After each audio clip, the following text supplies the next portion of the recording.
누가복음 9장 10절부터 17절까지 말씀입니다. 제가 봉독하겠습니다. 사도들이 돌아와 자기들이 행한 모든 것을 예수께 여쭈니 데리시고 따로 베세다라는 고을로 떠나가셨으나 무리가 알고 따라왔거늘 예수께서 그들을 영접하사 하나님 나라의 일을 이야기하시며 병 고칠 자들은 고치시더라. 날이 저물어가며 12사도가 나와 여짜오되 무리를 보내어 두루 마을과 촌으로 가서 유하며 먹을 것을 얻게 하소서. 우리가 있는 여기는 빈들이니이다. 예수께서 이르시되 너희가 먹을 것을 주라 하시니 여짜오되 우리에게 떡 5개와 물고기 2마리밖에 없으니 이 모든 사람을 위하여 먹을 것을 사지 아니하고서는 할 수 없사옵나이다 하니 이런 남자가 한 5,000명 됨이라라. 제자들에게 이르시되 때를 지어 한 50명씩 앉히라 하시니 제자들이 이렇게 하여 다 앉힌 후 예수께서 떡 5개와 물고기 2마리를 가지사 하늘을 우러러 축사하시고 떼어 제자들에게 주어 무리에게 나누어 주게 하시니 먹고 다 배불렀더라. 그 남은 조각을 12바구니에 거두니라. 아멘. 2달 만에 뵙네요. 직접 얼굴 뵙는 거 그렇죠? 반갑네요. 오늘 본문은 잘 아시는 오병이어 사건인데 오병이어 사건에 대해서 제가 말씀을 나누고자 하는 게 아니라 좀 다른 시각에서 좀 이야기를 나누고자 합니다. 먼저 누가복음 9장 1절부터 6절의 말씀을 보시면 12명의 제자들에게 예수님이 귀신을 제어할 권위와 병을 고치는 능력을 주십니다. 그리고 나서 제자들에게 한 가지를 명령하세요. 그것은 뭐냐 하면 하나님의 나라를 전하라는 겁니다. 그러면서 예수님은 제자들을 세상으로 내보내셨어요. 그리고 제자들은 이 세상에 나가서 실제로 예수님처럼 귀신을 결박하고 제어하고요. 또 병자들의 병도 고쳤습니다. 근데 이 일은 고침을 받은 사람들에게는 참 대단한 경험이기도 했을 것이고 그들이 어떤 면에서는 그들이 감당할 수 없는 놀라운 경험이고 또 기쁨이기도 했을 겁니다. 근데 동시에 그들에게 고침을 줄 수 있는 사람이 되었던 제자들의 입장에서 보면 그것은 놀라운 경험일 뿐만 아니라 어떤 것도 표현할 수 없는 희열을 그들에게 주었을 거예요. 또한 제자들에게는 한 가지 더 주었습니다. 그것은 뭐냐 하면 자신들이 대단한 일을 해냈다라는 이 성취감도 주었어요. 그 결과로 예수님에게 이 제자들이 돌아온 다음에 그들은 자신들이 행한 일에 대해서 자랑하기 시작합니다. 오늘 본문에서 누가복음 9장 1절에서 6절에서는 그 이야기가 나오지 않아요. 그런데 누가복음 10장에 보면 70인의 제자들을 보낸 다음에 그들이 돌아와서 자랑하는 이야기가 나옵니다. 근데 그것을 참고해서 보면 12명의 제자들조차도 그들이 했던 그 경험들을 예수님에게 자랑했을 가능성이 아주 농후하겠죠. 왜냐하면 70명의 제자들이나 12명의 제자들이나 같은 사람이에요. 같은 성향을 갖고 있는 사람이고 같은 기본적인 신앙을 갖고 있는 사람이고 같은 마음을 갖고 있었다는 거죠. 사람들은 누구나 다른 사람에게 칭찬을 받으면 좋죠. 그렇지 않으세요? 누군가가 나를 인정해주면 좋아요. 근데 거기에서 그게 싫은 사람은 하나도 없어요, 사실은. 누가 나를 인정해주고, 누가 나를 존중해주고, 누가 나를 칭찬해주고, 누가 나를 귀하게 여겨주면 다 좋은 거예요. 모든 사람들이.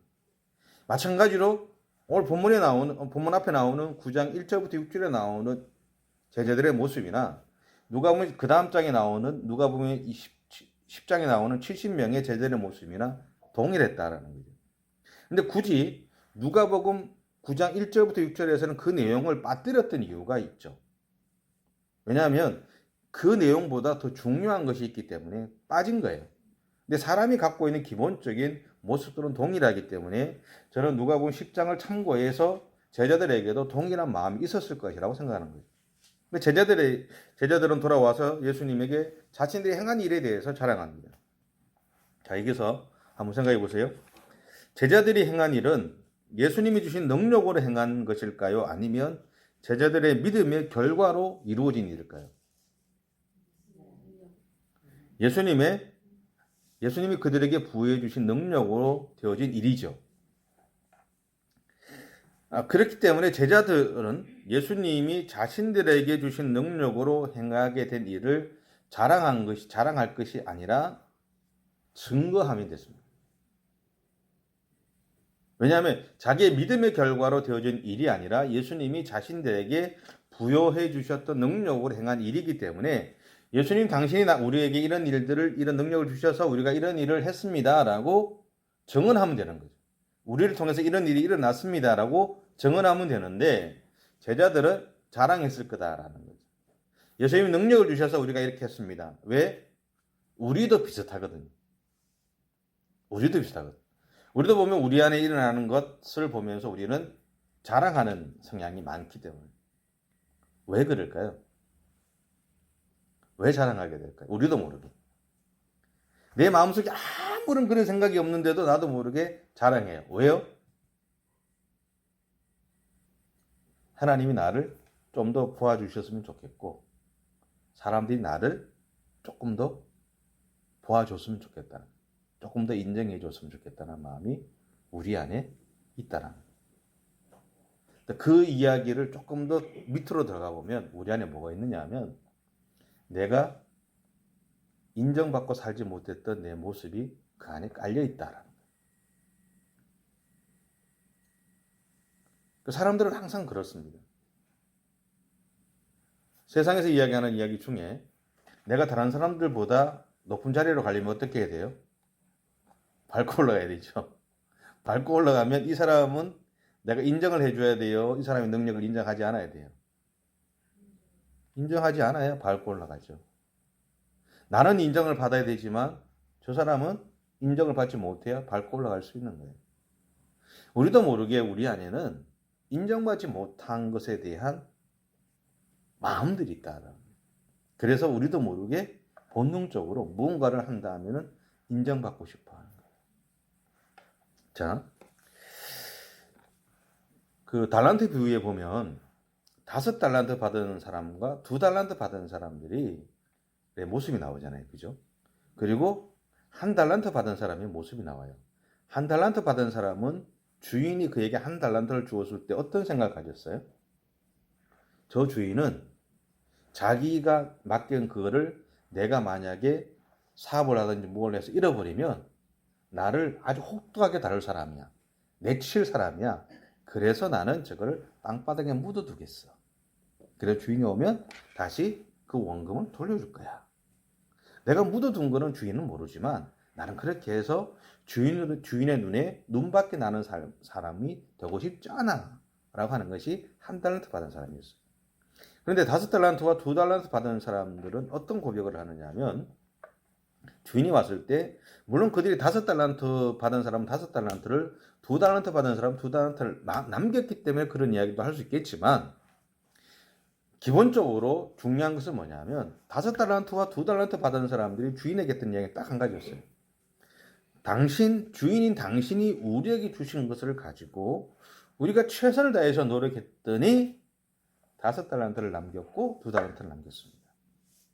근데 이런 성향의 사람들은 만약에 5달란트를 받았는데 내가 최선을 다해서 노력을 했어. 그런데 하나도 못 남겼어. 그러면 어떻게 얘기할까요? 내가 주인이 주신 것을 최선을 다해 노력했는데 제가 남긴 것이 없습니다. 제가 능력이 부족했던 모양입니다. 라고 이야기할 수 있는 사람이었을 거라는 거죠. 어쨌든 5달란트와 2달란트 남겼던 사람들이 우리에게 보여주는 것은 뭐냐면 자신들이 능력이 있어서 5달란트를 또 남겼다, 2달란트를 또 남겼다라고 하는 이야기를 주인에게 한 게 아니라는 거죠. 당신이 주신 것을 가지고 내가 최선을 다했는데 이렇게 남겼습니다. 이 영광은 당신 것입니다. 라고 고백하고 있다. 여러분 제자들은요. 예수님이 자신들에게 부여해 주신 능력을 가지고 귀신도 제압하고 하나님의 나라의 복음도 전하고 했어요. 그런데 시간이 지나가면서 그 일을 하면서 그들은 자신들을 통해서 귀신이 떠나가고 병이 고쳐지고 하는 그 시간, 그것들을 경험하면서 그들 안에 자기들의 마음들 속에는 어떤 마음이 들었냐. 처음에는 이것이 예수님의 능력으로 행한다는 것을 알았어요. 시간이 지나가고 사람들이 자신들이 행한 일들을 바라보고 있는 그 사람들의 눈망울을 바라보고 그들이 자신들을 향해서 보여주는 그 말할 수 없는 그 표현 있잖아요. 그죠? 그걸 딱 느끼고 나면서 시간이 지나가면서 이 사람들은 그 일을 행하는 주체가 자신들에게 능력을 주셨던 예수님의 능력이 아니라 자기 자신이라고 착각하기 시작했다.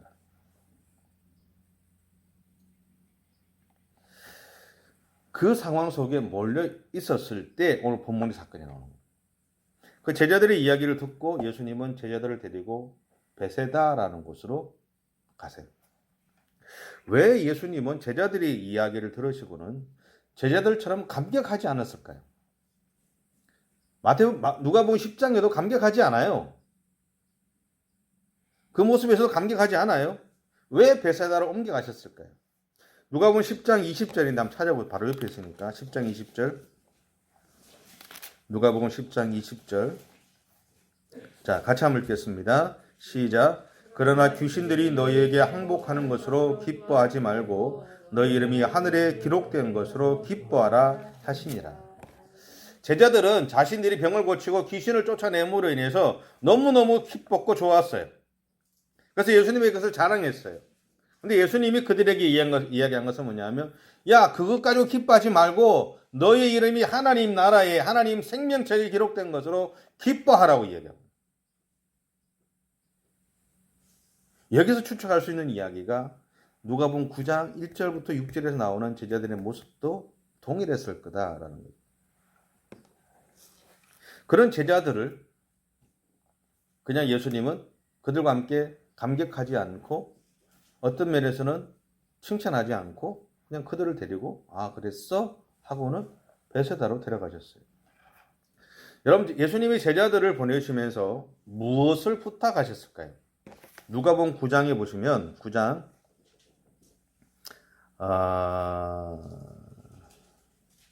2절을 한번 보시겠어요? 1절 2절 한번 읽어볼게요. 시작. 예수께서 12 제자를 불러 모으사 모든 귀신을 제어하며 병을 고치는 능력과 권위를 주시고 하나님의 나라를 전파하며 앓는 자를 고치게 하려고 내보내시며. 아멘. 여기 보면 무엇을 전하라고 그랬어요? 하나님의 나라를 전하라고 했습니다. 이것은 예수님을 통해서 하나님의 나라가 오늘 나의 삶의 현장에 열렸다는 것을 선포하라는 얘기입니다. 멀리 있는 하나님의 나라가 아니라 자신들이 하나님이 다스리시는 그 나라에 살고 싶어하는 것이 유대인들의 생각이었고 마음이었고 기대감이었는데, 당신들이 기대하고 있는, 우리가 기대하고 있던, 수천 년 동안 기대하고 있었던 이 하나님의 나라가 오늘 우리의 삶의 현장에 열렸다라는 거예요. 예수 그리스도를 통해서 그것을 선포하라는 이야기입니다. 그리고 세상이 그 하나님의 나라에 동참할 수 있도록 길을 열어주라는 거예요. 내가 너희를 찾아와서 너희에게 하나님 나라에 살아갈 수 있도록, 하나님 나라의 백성으로 살아갈 수 있도록 길을 열어주었듯이 너희가 나를 세상에 전함으로 인해서 그들 또한 나를 통해서 그들이 하나님 나라에 살아갈 수 있도록 길을 열어주라고 이야기하고 있습니다. 그런데 제자들의 관심사는 온통 그들이 행한 일, 다시 말하면 이적에 머물러 버리더라. 그렇게 해서 보냈는데, 보낼 때는 분명히 하나님 나라에 대해서 전하라고 해서 보냈는데, 돌아온 다음에는 하나님 나라에 대한 이야기를 하는 것이 아니라 우리가 하나님의 나라를 세상 가운데서 많은 사람들에게 열었습니다라고 이야기하는 것이 아니라 그들의 관심사는 그들이 행한 일, 그들을 통해서 일어난 일, 그 이적에 머물러 있더라라는 거예요.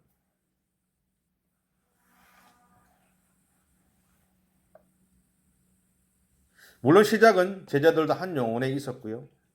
예수님을 증언하는 것에 있었습니다. 하지만 자신들이 행하는 이적을 경험해가고 그것을 통해서 자신들을 하나님처럼 바라보는 이 사람들의 시선을 느끼면서부터 더 이상 그들의 관심사는 예수님이나 하나님 나라이기보다는 자신들이 행하는 일이 되었을 것이고, 그것을 통해 열공하는 사람들이 되었을 거다라는 겁니다. 그래서 예수님은 그들의 자리를 옮기심으로써 그들의 관심을 하나님 나라에, 하나님에게로 돌리고자 하셨다. 이 일은 베세다 근처에 있는 들판에서 일어납니다. 우리가 오병이어의 사건이라고 부르는 이 본문, 오늘 본문은요, 하나님의 이적을 드러내기 위한 사건이 아닙니다.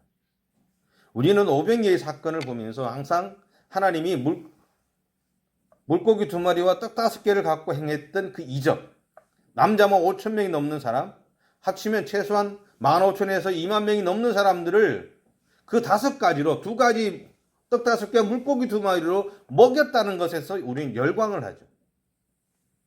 왜요? 왜 열광할까요? 나에게도 그런 일이 일어나기를 바랍니다. 그런데 정작 예수님은 오병이의 사건들을 통해서 그러한 하나님의 이적을 드러내고자 하는 것이 아니었어요.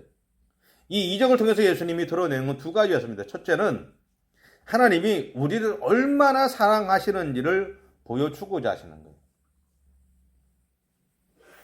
우리를 얼마나 사랑하는지. 2번째는요, 이 일을 행하신 분이 하나님이시다라는 것을 선포하는 겁니다. 다시 말하면 제자들이 예수님이 부여해 줬던 권위를 갖고 능력을 갖고 수많은 일들을 행했지만 그 일이 그들이 행한 일이 아니라 누가 한 일이라고요? 하나님이 한 일이다라는 얘기입니다. 너희가 그렇게 행했지만 그 일은 너희가 한 것이 아니라 너희를 통해 하셨던 하나님의 역사라는 것을 이야기합니다.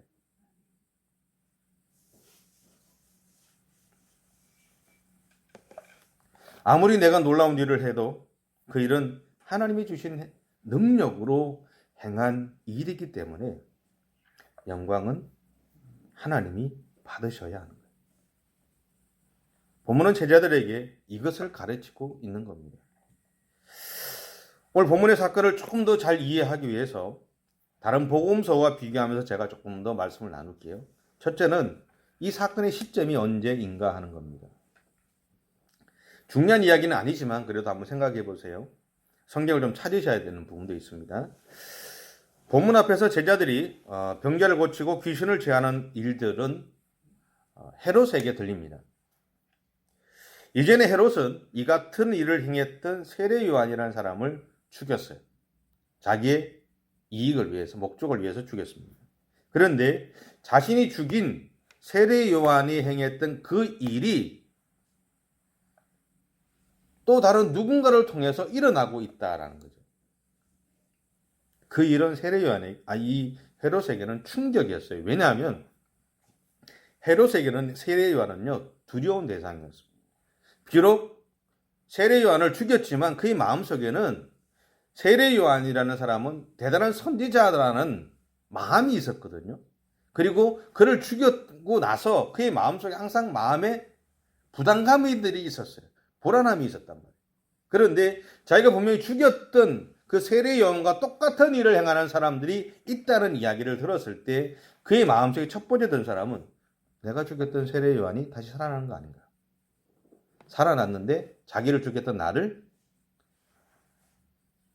이렇게 보복하기 위해 살아나는 거 아닌가? 라는 두려움. 잘못한 사람은 그런 마음들이 항상 있죠. 두려웠어요.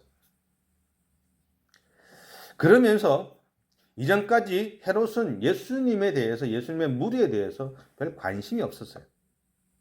자기하고는 달랐거든요.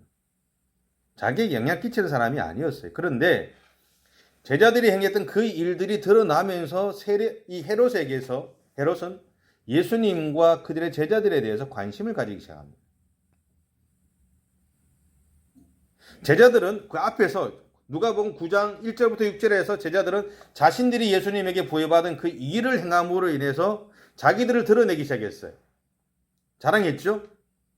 동시에 그 일들로 인해서 헤롯이라는 왕이 그전에는 예수님에 대해서 그냥 지나가는 사람, 그렇게 중요하게 생기지 않다가 갑자기 예수님에 대해서 집중하게 됐어요.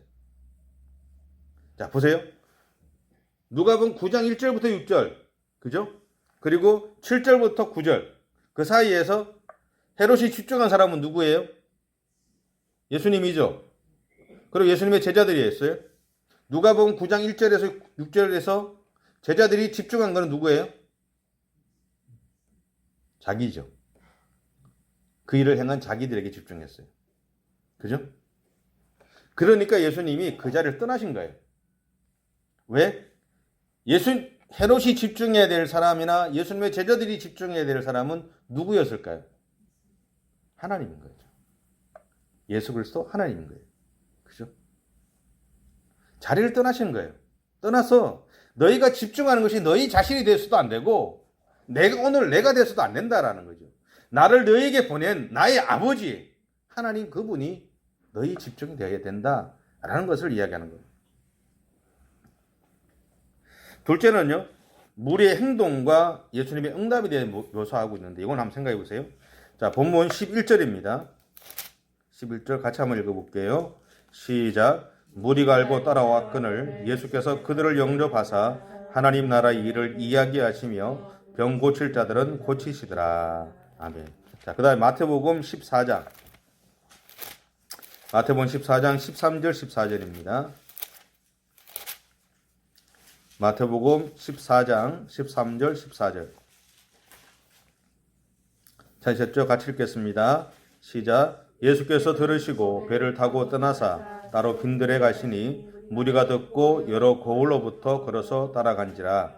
예수께서 나오사 큰 무리를 보시고 불쌍히 여기사 그 중에 있는 병자를 고쳐 주시니라.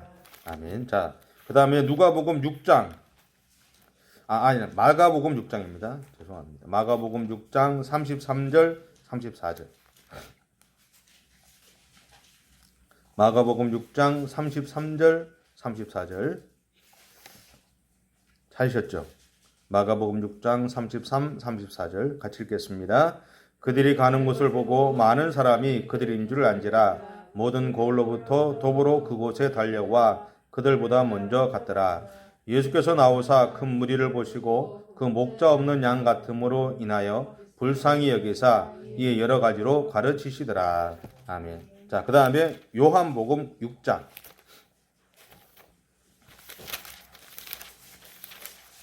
요한복음 6장 1절 2절입니다. 같이 찾으셨어요? 같이 읽겠습니다.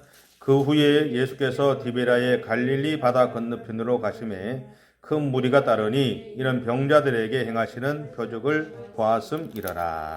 아멘. 자, 여기에서 보시면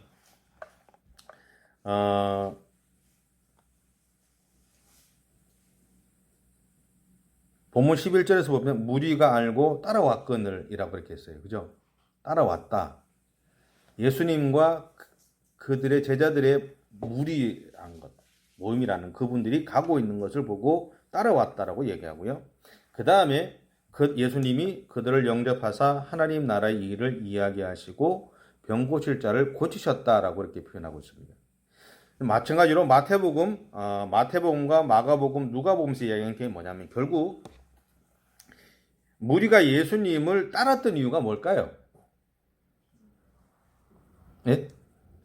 예수님이 행하신 이적을 보았기 때문이에요. 그죠?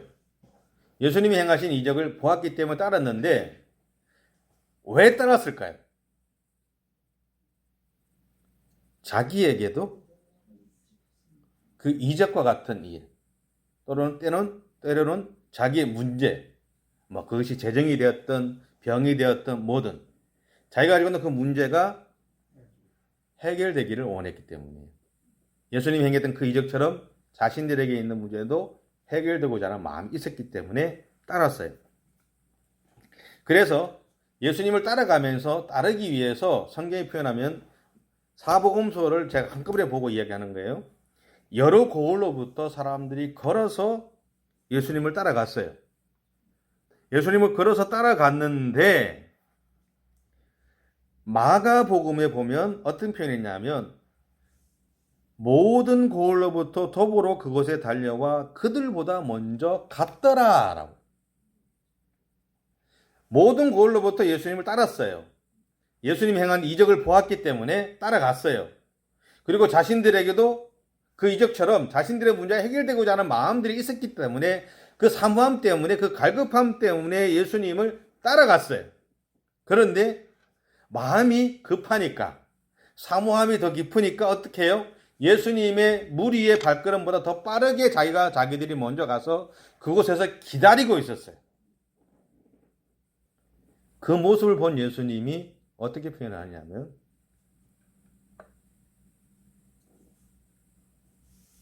마가복음에 보면 이렇게 돼 있어요.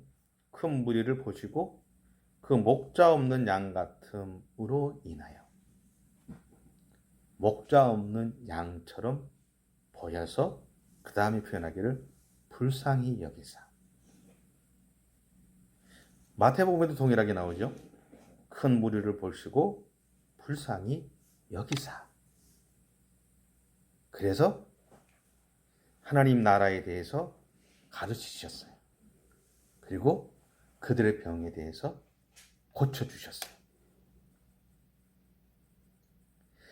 하나님 나라에 대해서 가르치시고 고쳐주신 다음에 그들에게 먹을 것을 주신 사건이 오병이어의 사건입니다.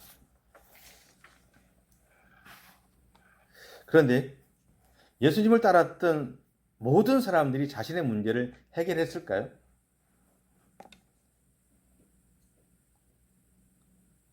그들이 가지고 있는 문제는 다 해결되지 않았을 가능성이 있어요. 몇 사람에게만 해결됐을 가능성이 있죠. 그런데 그들은 자신의 지금 갖고 있는 그 문제가 해결되지 않아도 그들은 마치 자신의 문제가 해결된 것 같은 기쁨을 누릴 수 있었어요. 그래서 뭐냐면 예수님이 자기의 마음들을 알아주셨다.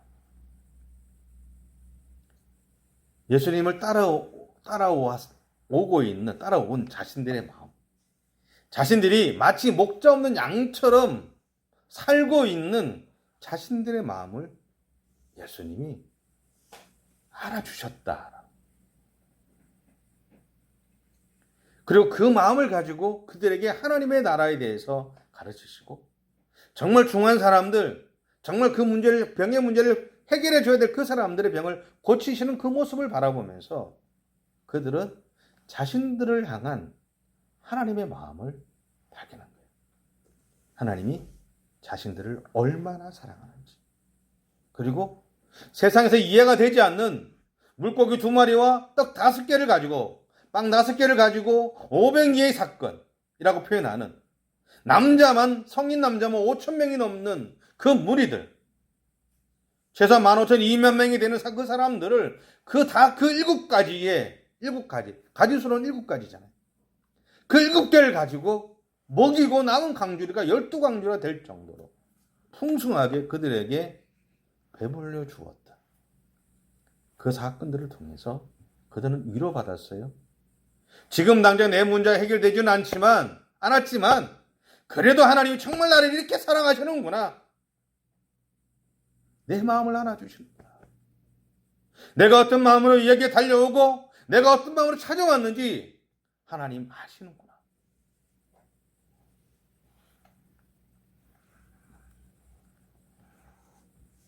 그것을 그들이 느꼈어요. 그런 다음에 그들은 너무나 풍성한 마음을 갖고 헤어지게 되죠. 그런데 그 자리에 참석했던 사람들이나 그 자리에 있었던 이야기를 들었던 사람들은 그 다음에 예수님과 무리를 따르는 사람들 중에서는 어떤 사람들은 도시락을 가지고 가지 않았을 가능성이 좀 있죠. 왜? 그 이후에도 그런 일들이 일어나기를 바라는 기대함이 있었기 때문에. 그런데 그 기대감은 무너지죠. 왜냐하면 그들의 관심은 예수님이었어요. 떡 5개와 물고기 2마리로 5,000명, 20,000명을 먹이는 그 사건이었을까요? 그 사건이었기 때문에 그 일은 일어나지 않는 거예요. 우리의 믿음의 이동 속에서 하나님이 우리를 향해서 일하실 때는요, 우리가 하나님을 향해서 집중할 때 일어납니다. 사건이나 다른 것에 우리가 관심을 가지면 하나님의 일들은 일어나지 않아요. 그래서 오늘 이 오병이의 사건들, 오늘 본문의 사건들을 통해서 하나님이 우리에게서 말씀하시고자 하는 것, 그것이 무엇일까? 저는 그런 생각이 들었어요.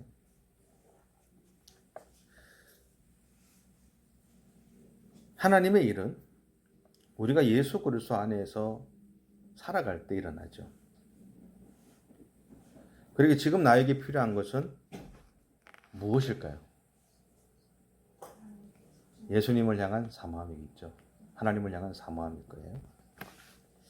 이런 마음이 사람들로 하여금 빈들에, 다시 말하면 예배의 자리에 주님보다 앞장서서 먼저 가서 기다리게 했을 거다라는 거죠. 마치 우리에게 사랑하는 사람이 생기면, 옛날 한번 생각해 보세요. 어릴 좀 젊으셨을 때, 어른들은 젊으셨을 때, 내가 막 사랑하는 사람이 막 생겼을 때, 첫째, 보고 싶어 견딜 수 없죠.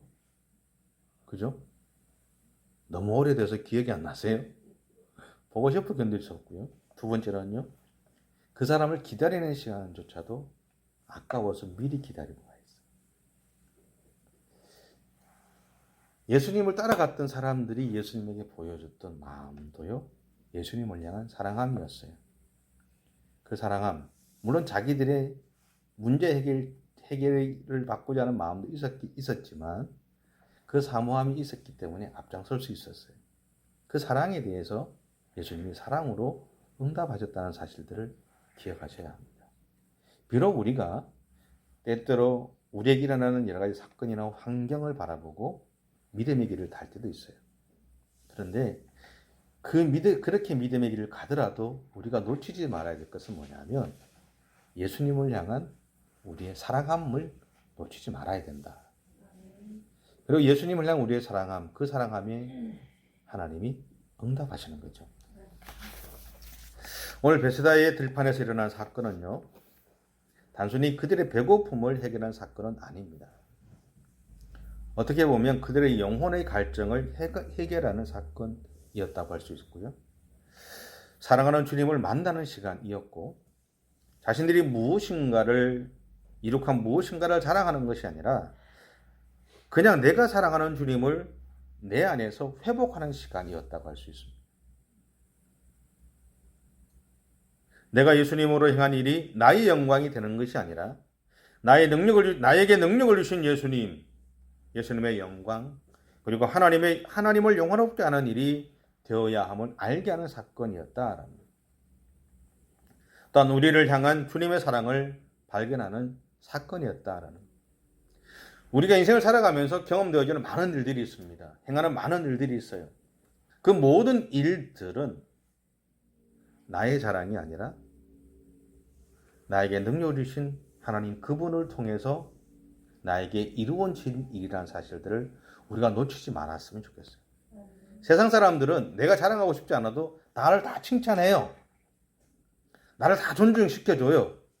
근데 나조차도 거기에 머물러 버리면 안 된다라는 거예요. 우리는 예수 믿는 사람들이잖아요.